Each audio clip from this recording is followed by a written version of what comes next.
another episode of JRCtv. Today we're going to be focused on love and relationships, definitely my favorite topic. And in today's episode, we're going to be focusing on when you first are trying to choose the right person to have a lasting relationship with, what are the factors you're usually using to decide who's the right person and who's not?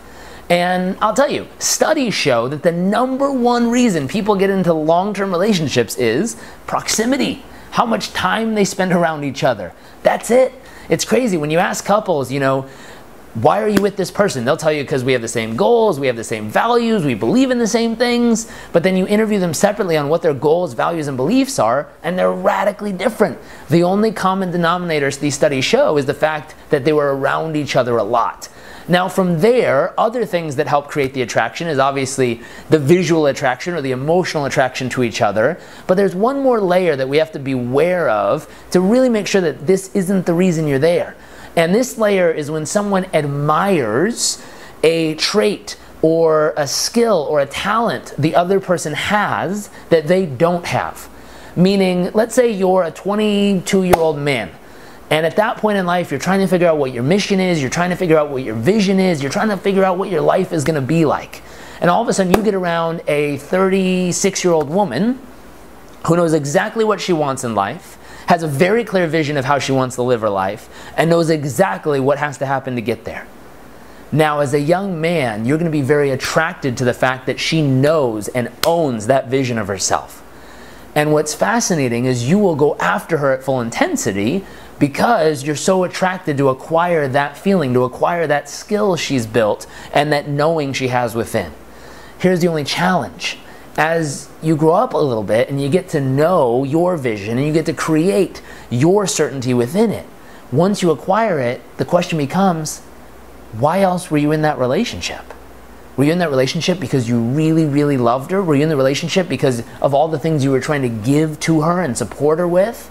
Or were you there because you really wanted to have what she experiences every day, that feeling of certainty inside?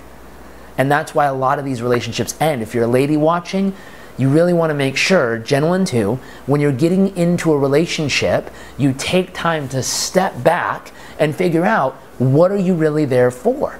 And when I say what are you there for, this goes back to that original concept we talked about in an earlier episode of, are you there to give or are you there to get?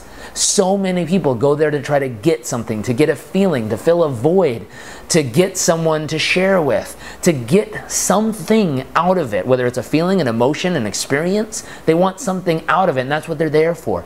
Versus, you really want to make sure you're going to a relationship to give.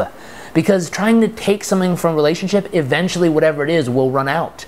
Trying to give something to a relationship will only cause it to grow over time.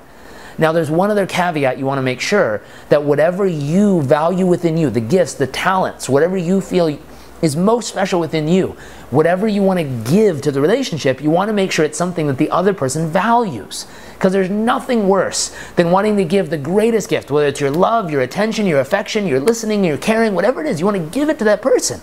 There's nothing worse than having something you want to give and they don't value it. Or they value it now, but it fades over time, and eventually they're going, oh, you're doing that again. So you really want to make sure that they truly, truly value and adore and appreciate what you want to give the most. Well, this is a very, 10,000-foot overview of what we're talking about, but download the worksheet. It gets a little more specific on this topic and helps you define all the elements that we've mentioned today. Have fun with this, download the worksheet, and I'll see you next week. Bye.